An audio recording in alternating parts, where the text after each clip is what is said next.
This is Vicar Martin with a message of hope. And it's a beautiful day today, and so of course things start to melt. And when they melt, well, the meltwater is going to go somewhere. And of course, well, Minnesotans, they love to go fishing, don't they? And we're so blessed here to have lakes full of water. But the water is going to get there. And I'm just, today, I've come to look at my drain here because it's absolutely, if you can see that, it's a bit chocker up with snow and ice. And it's going to take a bit of a going to actually get that cleared out so that the water can then flow down to the gutter. And I'm going to have to come back and do that later on when it's melted a little bit. But it was reminding me this morning of Ezekiel. And Ezekiel was a prophet, and he had a message from God. And he was led in a vision, if you like, to the doors in the temple. And he was given this vision of water flowing, a sign that God's people would soon be able to come back to the temple, to Jerusalem.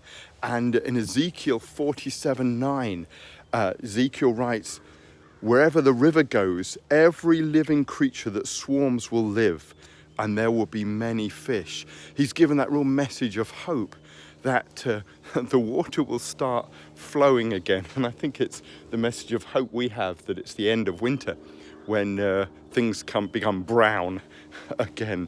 What a great message of hope that he was given. And at the end of the message, he then has this picture of the fishermen just gathering in so many fish in their nets that the nets are just bursting at the seams because the water has been flowing so much. And that water isn't just water carrying fish. That water is carrying God's grace, God's hope, God's promises to the people, and such a message of hope that they are given.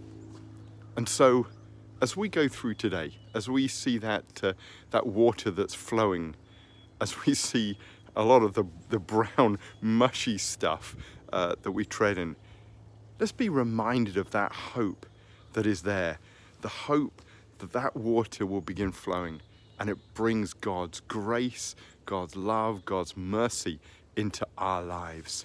Amen.